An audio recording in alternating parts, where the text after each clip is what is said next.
do Setembro Amarelo, né? Falando, né? Conversando, debatendo sobre o suicídio, que é, né, um tema bem assim, ainda muito tabu, né? Muita gente ainda tem receio de comentar, né? Fica aquela coisa. E o que eu queria perguntar para a senhora é, de uns anos para cá, o que tem mudado, né, nessa campanha e a forma como se fala sobre o suicídio?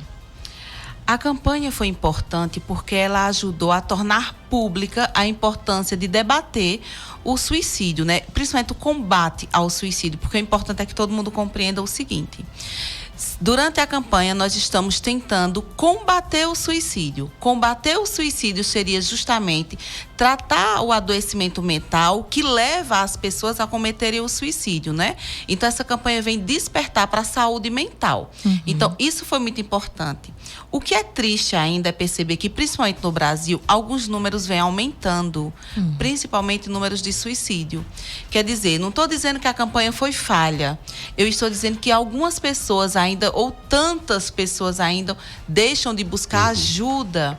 Muita gente, tem pessoas que estão passando por adoecimento mental e estão deixando de lado, estão achando menos importante, não estão dando a importância devida, acham frescura, acham besteira, até que se chega ao ponto de não suportar mais e tentar contra a própria vida, porque na verdade as pessoas não querem morrer, elas querem se livrar do sofrimento, é diferente, né? Então esse é o refúgio dessas pessoas, a morte. E a senhora acha que falar, né, sobre suicídio realmente ajuda nessa questão da importância de valorizar e de cuidar da saúde mental? Porque, como a senhora falou, né, os números vêm crescendo, né? Tantos anos de campanha e os números só crescem. Então, isso mostra que as pessoas ainda não valorizam, ainda não cuidam da saúde mental como deveriam. É justamente porque talvez as pessoas não estejam entendendo o que é o suicídio, o que provoca o suicídio. Nós temos que ir no ponto que leva naquela raizinha. Naquela fase onde as pessoas estão somente entristecidas, eu estou dizendo somente, porque quando chega ao ponto do suicídio, então todos os sintomas estão bem mais agravados. Então o sujeito está somente entristecido, está passando mais tempo dentro do quarto, mudou um pouco alguns comportamentos de rotina do dia, de rotina no trabalho, tem sido uma pessoa que mudou a alimentação, a higiene, os hábitos de autoestima. Então, tudo isso é um alerta para que se busque ajuda. Só que muitas pessoas acreditam, inclusive, que depressão, tentativa suicida, que uma coisa está muito ligada à outra, tem muito a ver com questões religiosas, tipo falta de Deus, né? Ou situações como, mas você tem tudo, então que fraqueza é essa? Porque às vezes acha que a pessoa está querendo chamar atenção, né? Quer chamar atenção. E acredita, Karen, muita gente até chega a relatar que ela não tem coragem de fazer isso. É somente uma situação, um relato para chamar a atenção, mas ela nunca vai ter coragem de fazer isso, porque se ela tivesse coragem, ela já teria feito. E não é bem assim, gente. Todo mundo que simplesmente solta uma frase do tipo, minha vida não vale mais nada, eu nem deveria estar vivendo, pode um dia chegar a tentar contra a própria vida.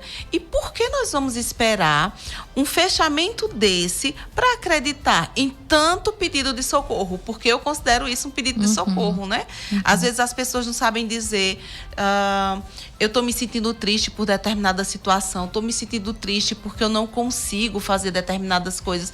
E aí começam a soltar frases impactantes, onde as pessoas desacreditam e não buscam ajuda para essas pessoas. Porque, veja, é interessante também compreendermos o seguinte: o paciente, o depressivo ou o paciente em estágio de tentativa suicida, que a gente chama de ideação suicida, é um paciente que não se identifica como. Ele precisa de uma terceira pessoa, de uma segunda, de uma terceira, às vezes de uma quarta pessoa, para que o conduza ao tratamento específico. Porque por ele só, não. O fechamento daquilo que ele sente é o fim da própria vida. E nós sabemos que necessariamente não é isso, né? Existem vários meios para que haja uma melhora naquela função que desestabilizou o paciente e que trabalhe esse paciente para que ele volte a atuar numa vida produtiva em sociedade. Mas sozinho, nem sempre, a grande maioria dos pacientes não conseguem. Eles precisam da ajuda do pai, da mãe, para encaminhar de um amigo, de um parceiro de trabalho, então de pessoas que despertem para o sofrimento dessa pessoa. Doutora, você falou muito, né, agora sobre essa ajuda, né, e sobre essa ação de terceiras pessoas para, né, quem está nessa situação. Mas como que a pessoa, como que um familiar, como que um amigo pode chegar e oferecer essa ajuda? É arrastar para um consultório psicológico? É dar uma corda para a vida? Ou é indo com jeitinho, conversando? Como que, né, as pessoas devem, né, se portar e falar, né, com quem está precisando de ajuda, para chamar a atenção dessa pessoa, já que, como você mesma falou, muitas vezes a pessoa não percebe, né, que está nesse estágio. É interessante perceber que muitas famílias realmente não sabem como agir, não só pela questão de falta de entendimento, mas também pelo medo, né? Qualquer situação pode despertar no outro, né, mais tristeza. Então ela está pisando em ovos, então, né? Todo mundo fica ali pisando em ovos. Realmente é prudente e é válido, não é? Essa intenção, mas nós não podemos deixar de lado. Então, quem percebe, o familiar, vamos dizer assim, que está ali dentro de casa e percebe, precisa ir mostrando a necessidade a essa pessoa de buscar ajuda. E, além de mostrar, precisa tomar as primeiras providências. Quer dizer, eu marquei para você, vamos dizer que essa pessoa já esteja no estágio mais avançado. Porque eu acho muito importante reconhecermos também isso. É alguém que já se tranca no quarto, que já parou de se alimentar, que já não quer mais tomar banho. E aí, ela precisa de um médico psiquiatra, não é? No primeiro ponto, ela precisa fazer uso de medicação e o psicólogo não é apto a fazer prescrição medicamentosa. Apenas o psiquiatra pode e deve fazer a prescrição medicamentosa ou outro médico capacitado, certo? Para tal demanda. Então, marcar e comunicar a esse paciente, a essa pessoa, que ele precisa ir ao psiquiatra. Pronto. Encaminhando ao psiquiatra, precisa ter o cuidado de acompanhar o uso dessa medicação. Por quê? Várias tentativas suicidas vêm após o uso abusivo do medicamento, inclusive do próprio tratamento, que levam esse paciente aos hospitais, ou às emergências, ou ao óbito, não é? Em alguns casos, mas foram medicações de uso. Mas o meu paciente, meu irmão ou meu parente, ainda não é esse paciente que eu vou levar. Primeiro eu quero levar ao psicólogo. Explica para essa pessoa como é o acompanhamento psicoterápico, que é feito através de conversa, que ele pode mudar de psicólogo caso ele não se identifique com tal profissional. Porque então, isso é muito importante, né? Tem que ter aí, né, a identificação. Justamente. E explicar, inclusive, eu sempre deixo claro aos meus pacientes, olha, eu não me chateio quando o paciente me diz, eu quero sair, eu queria ir para outra pessoa. O importante é que o paciente continue o acompanhamento. Eu não quero um paciente fora de um acompanhamento. Então, deixar claro isso para aquela pessoa, porque existe aquele medo. Mas será que eu vou gostar? Será que eu vou confiar para contar os meus sentimentos, as minhas impressões a essa pessoa? Não é fácil assim como a gente pensa, não é? Uma coisa é o nosso dia a dia, a nossa rotina, é a gente mencionar coisas estando com a consciência um pouco mais saudável que aquela outra pessoa. Mas uma mente totalmente adoecida é uma mente muito desconfiada.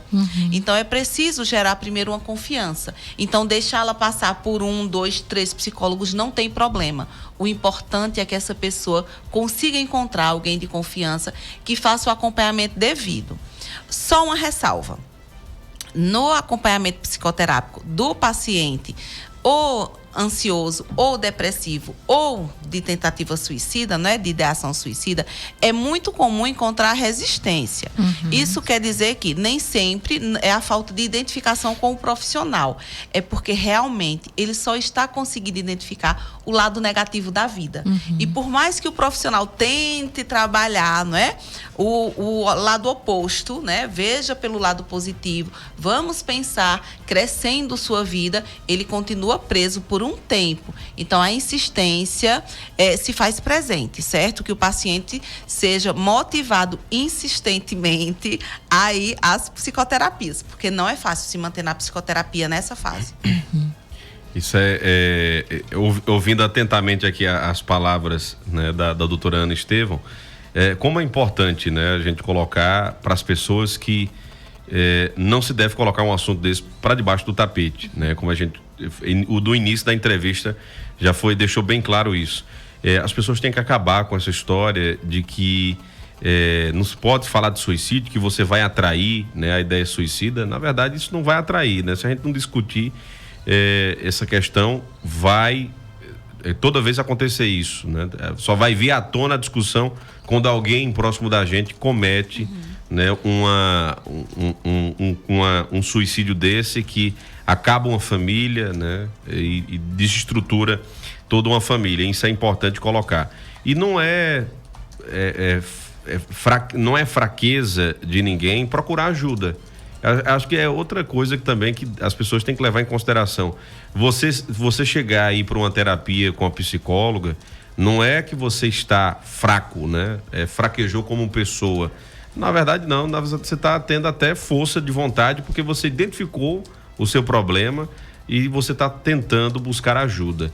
É outro problema que a gente enfrenta muito, principalmente aqui na nossa região. A gente tem essa cultura muito sertaneja do homem, que ele é forte o tempo todo, que ele não chora, que ele não tem, como é que eu posso dizer, fraquezas, né? E eu falo homem no modo geral, as pessoas em si, em modo geral, né? E as pessoas, ainda infelizmente, a gente tem que tratar desse assunto como muitas pessoas levam para o campo de que isso é frescura, vai procurar uma atividade, o que está faltando é isso, né? E não levam a sério esses problemas, né? Por isso que a gente traz profissionais, exemplo aqui da doutora Ana Estevão, gente, para falar disso, né? Que não pode se colocar para debaixo do tapete essa discussão. Tem que se levar à tona, porque já é um problema de saúde pública, né, doutora? Isso, um problema de saúde pública. E interessante que a campanha Setembro Amarelo surgiu justamente após um suicídio de um jovem de 17 anos que tinha um carro amarelo. Não é? Não é do nosso país, eu não lembro agora o país de origem dessa pessoa, mas o que a família fez? No velório desse jovem, distribuiu fitinhas amarelas, pelo amor que ele tinha esse carro. E aí, nesse país, se tornou uma campanha, não é? Do Setembro Amarelo. Aqui no Brasil, chegou por volta de 2014, 15, não é? E tem percorrido o grande debate sobre suicídio. As pessoas têm enfatizado bastante o suicídio, lembrando o quê? É a prevenção do suicídio. Exatamente. Né? Nós precisamos prevenir esse suicídio, evitar que essas pessoas cheguem a ser mais um número. Eu gostei muito do que a doutora iniciou a entrevista dizendo assim, ninguém quer morrer, né? Você está querendo se livrar do problema que está fazendo que você adoeça, né? Que você fique mal. Então, o intuito é esse, você está tentando tirar esse problema da sua vida. E aí recorre a um fato desse, assim, de última instância, vamos dizer assim, porque, na verdade, a vida é para ser vivida, é para que você possa fazer coisas boas na sua vida, né? E não você chegar lá... A gente sabe que é uma realidade, todo mundo vai falecer um dia, mas a gente não sabe, enquanto a gente não sabe qual é o dia, a gente vai vivendo, vai fazendo coisas boas, né, pelas pessoas e por você mesmo, e o máximo possível que a gente conseguir falar do assunto para tirar essas ideias da cabeça das pessoas é muito importante, né? Então, é importante que a gente se discuta cada vez mais. Não é à toa que essas campanhas que colocam essas cores, elas têm surtido efeito, né? As pessoas têm falado mais. Praticamente a gente já tem um ano inteiro colorido, né? Então a gente tem aí, pronto, nós estamos vivendo o Setembro Amarelo, mas tem o Setembro Lilás, que fala sobre a conscientização do Alzheimer. Aí nós temos, no mês que vem, nós temos outubro, que é o Outubro Rosa, né? Tão conhecido Outubro Rosa. Depois Novembro Azul. Aí tem o Dezembro Laranja, né, do câncer de pele, e Dezembro Vermelho também das ISTs, enfim. Então, assim, é uma oportunidade para se colocar em discussão, levar para as escolas, para tratar, porque também a gente sabe que, infelizmente, o suicídio, ele não tem faixa etária de idade, né, doutora? Isso mesmo. Vejam só, as pessoas vêm me perguntando, me questionando, não é? Por que as crianças vêm adoecendo tanto emocionalmente? E assim, vale de alerta hoje para os pais entenderem que o suicídio não está fora da margem de idade infantil, de forma alguma. Mesmo que elas não cheguem a cometer o suicídio, elas chegam a pensamentos suicida. Gente, quem ouve crianças, como os psicólogos, né? Acredito que outros profissionais também, o professor na escola, um pediatra, às vezes uma cuidadora em casa. Quem ouve o pensamento de uma criança chega a se espantar com a quantidade de pensamentos negativos que essas crianças vêm apresentando. Pensamentos de incapacidade, pensamentos de impossibilidade de vida, eu não deveria ter nascido, eu não deveria estar vivendo. E todos esses eram pensamentos comuns, bem típicos daquela ideação suicida juvenil e adulta, e tem aparecido na fase infantil. É muito importante os pais irem percebendo as tristezas infantis, o adoecimento mental infantil, para que busque ajuda. A consciência dessa faixa etária vem crescendo muito, assim, dos pais dessas crianças vem crescendo muito, a ponto dos consultórios estarem lotados de crianças. As crianças não chegam sozinhas ao consultório. Os pais levam a criança ao consultório. Então, eu agradeço muito aos pais conscientes, assim, que vêm, às vezes, de outra cidade trazer essas crianças, que vêm da zona rural. Veja a importância desse processo de mídia que nós estamos vivendo agora, não é? De levar para a zona rural a informação sobre o adoecimento mental, porque eu recebo crianças da zona rural. Possivelmente, os pais identificaram num programa de rádio, num programa de televisão, e identificaram nos filhos a necessidade do acompanhamento, e é aí que eles buscam essa ajuda. Então, tudo isso é muito importante agora. Esse Setembro Amarelo é importante. Publicar tudo isso é muito importante para o conhecimento, né? Sem dúvidas. Doutora Ana Estevam, a gente queria ter mais tempo para falar desse assunto, mas a gente está com um programa corrido todos os dias, né? Meia hora a menos, mas tenho certeza que esses 20 minutos que a gente conversou agora há pouco, né, vão impactar de forma positiva na vida dessas pessoas, né, que estão ouvindo e muitas vezes estão até vivendo essa realidade que a gente está contando aqui, que a gente está trazendo no programa. Então, lhe agradecer, mais uma vez agradecer também a parceria, que a NeuroPsi também é uma parceira nossa aqui do nosso programa, né? Tem vários profissionais, né? Tem a Sheila Poliana, tem Luana Betina, tem o rapaz do nome difícil, né, Karen? O Idemar Ferraz, né? Enfim, tem psicopedagogo, Lúcio Medeiros já esteve aqui do nosso programa. Só agradecer pela sua presença. Muito obrigada a vocês por essa parceria, não é? Não somente, assim, de divulgar o espaço NeuroPsi, mas de divulgar as necessidades sociais, gente. Porque o profissional, ou eu como psicólogo, ou qualquer outra psicóloga da cidade que pudesse vir aqui pontuar tal importância, um tema de tão importância à sociedade, nos traz um benefício muito grande. Eu acho que vocês estão construindo uma sociedade melhor, uma sociedade mais crítica e uma sociedade muito mais consciente, não é, da nossa realidade atual. Eu quero agradecer a vocês, agradecer aos ouvintes. Quero dizer aos ouvintes que, percebendo a necessidade, busquem ajuda, gente. Olha, não é por falta de recurso financeiro, porque na nossa cidade, no município, ou até mesmo no estado, de forma pública, existe também profissionais que são capacitados, que podem acolher a demanda da cidade, e ninguém deve ficar sem cuidado da saúde emocional. Todos nós devemos ter muito cuidado com a nossa saúde emocional. Então, busque ajuda.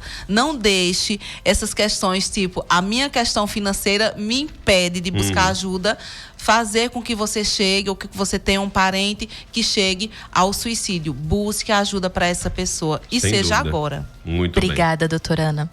Um abraço, viu?